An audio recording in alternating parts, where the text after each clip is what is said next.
Thank you for watching Scary Bear Attacks. If you like this episode, please remember to hit the like button and leave a comment or two, then subscribe and click on the bell to receive notifications of whenever we release new videos. Also, please remember to share them to your social media. Welcome back to Scary Bear Attacks. Today's episode takes us to Grand Teton National Park in western Wyoming. The Jackson Lake Lodge sits just off of State Highway 191, and Wagon Road roughly parallels the highway on the west side of the bottom of the bluff. The elevation here is about 6,800 feet, and the terrain is a grassy meadow mixed with sagebrush-covered hills. Stands of lodgepole pine and whitebark pines, blended with Engelmann and blue spruce, and fir trees, reach skyward in their efforts to thrive in this challenging environment. The humid continental climate here is semi-arid, receiving less than 10 inches of rainfall each year. This means that spring and fall are cool and wet, with hot and dry summers, and cold, snowy winters. A quick review of recent grizzly bear attacks in this area would include attacks on Sugar Mountain Overlook Road and Emma Matilda Lake. These locations are very near Jackson Lake Lodge, and both have been discussed on this channel. I've linked to these episodes in the video article below for your review. Animals that live in this area include deer, elk, bison, and moose. Predators here include bobcats, coyotes, cougars, black bears, and grizzly bears. One grizzly bear in particular has gained global notoriety and earned the moniker Queen of the Tetons.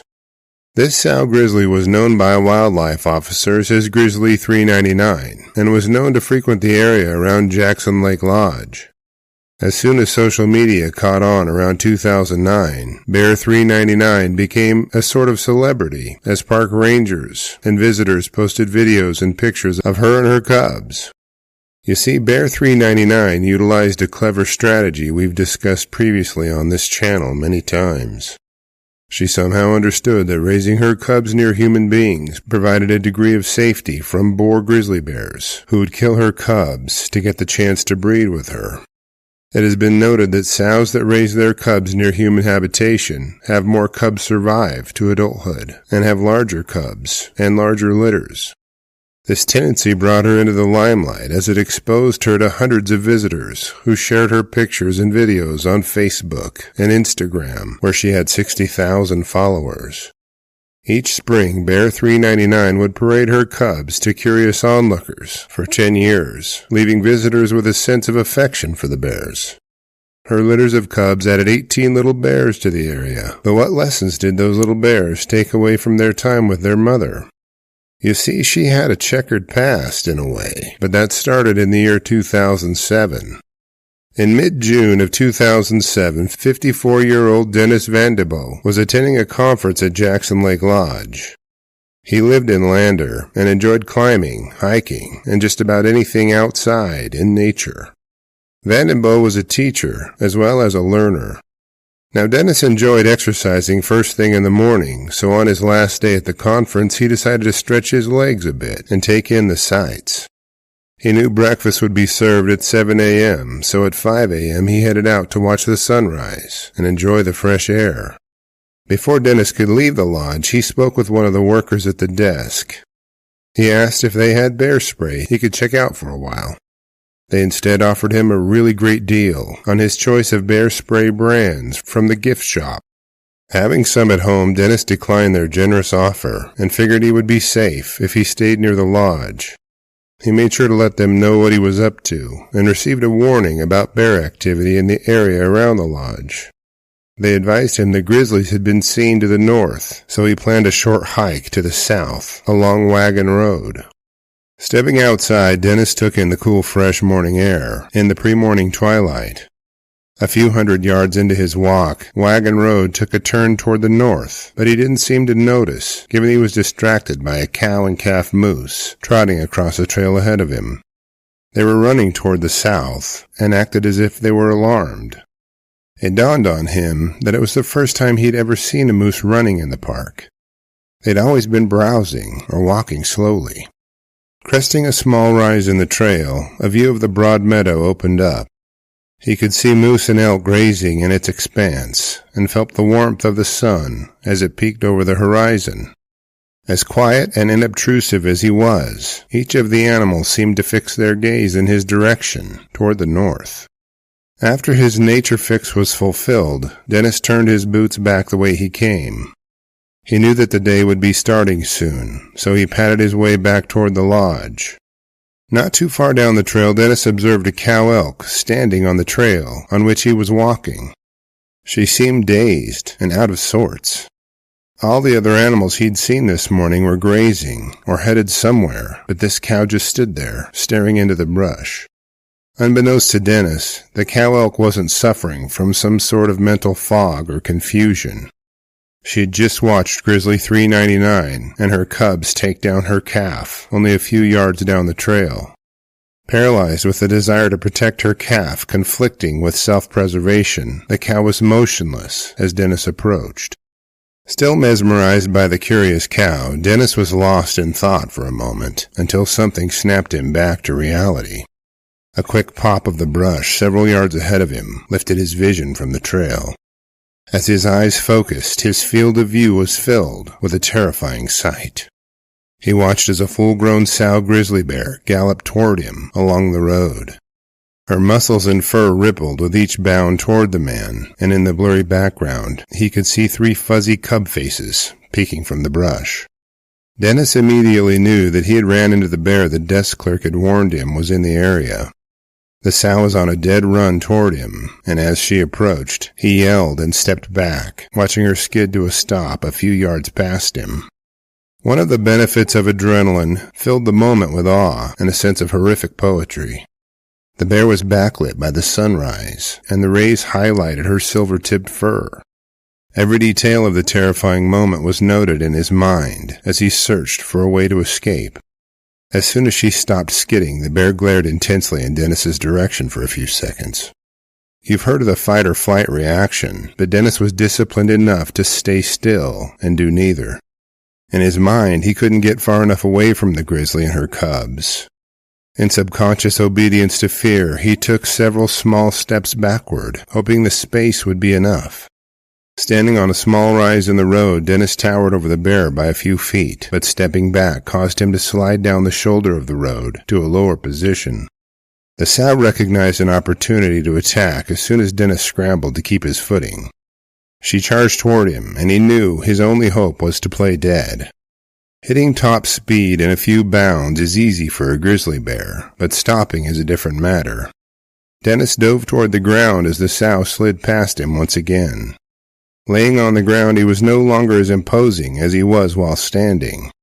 The sow didn't hesitate to turn and clamp her jaws onto his back, sending pain searing through his body, and then it faded. Many people who experience terror or pain express feelings of dissociation. Dennis felt no pain as the grizzly tore into him. The sensation he did feel was pressure when the bear bit onto his right buttock and lifted him from the ground. On his left calf, Dennis could feel a bear paw pressing his leg down, then the pressure of a bite onto his left buttock, then the pressure of a bite into his left buttock. Judging by the pressure on his right buttock remaining, Dennis recognized that one of the sow's cubs had joined in the attack. The cub was more violent than the sow. It tossed its head from side to side, as if subduing a prey animal. As soon as he felt the determination and aggression of the cub's bite, Dennis was convinced the bears were going to eat him. It was a resignation of a sort, and he could do nothing about it. Just as Dennis gave in to his fate, he heard a man's voice shouting while approaching. He could hear the engine of a pickup truck racing as it came near. The pressure from the paw on his left leg vanished, along with the bears that were threatening him. It turned out that a visitor staying in one of the cabins at the lodge saw the bears converging on Dennis. At the same time, the cook and her assistant at the lodge kitchen were driving to begin their breakfast shift when they happened upon Dennis and the bears. Between the man yelling as he approached and the truck tearing down the road, the bears had got the message and headed for the cover of a nearby patch of brush. As soon as he knew he wouldn't immediately be eaten, Dennis stood to his feet. The cook and her assistant looked him over before deciding they would rush him to the clinic themselves. They loaded him hastily before the cook began backing down Wagon Road. Dennis peeked out of the window and saw Bear 399 sitting in the middle of the road with 3 cubs peering from behind her. Dennis was initially taken to the lodge infirmary before an ambulance was summoned to take him to the hospital in Jackson. The medical staff noted deep puncture wounds to each side of his buttocks and ripped flesh on his back. Miraculously, the bear's jaws hadn't damaged any internal organs. Dennis's wounds were cleaned and packed. His wounds would take months to heal, but his perspective on the grizzlies was shifted immediately. At the hospital, wildlife officers interviewed him about the attack details. Part of their questioning addressed just what he wanted them to do with the bears. Dennis's reply was clear and kind. He indicated that the sow was only doing what she was supposed to do, feed and protect her cubs. He was sure the sow had experienced her own form of terror in the incident, and didn't see any reason to cause her more. He stated that even if the bear had killed him, he didn't want her to be put down for it. Following an investigation into the attack, and heeding Dennis's feedback, it was decided that the sow was acting out of defensive motives. She was guarding the elk calf she'd killed and was feeding her cubs on when Dennis wandered into them. She would not be euthanized, and neither would her cubs. Speaking of cubs, our Cub Tier membership on Patreon, linked below, will give you ad-free early access to our episodes. And the $3 per month goes a long way in helping me continue to produce educational and entertaining content like this. After a few months of recovery, Dennis returned to climbing and now takes his bear spray every time he goes into the woods. Bear 399 crossed his mind often in the coming years, and he would even see her here and there with each new set of cubs.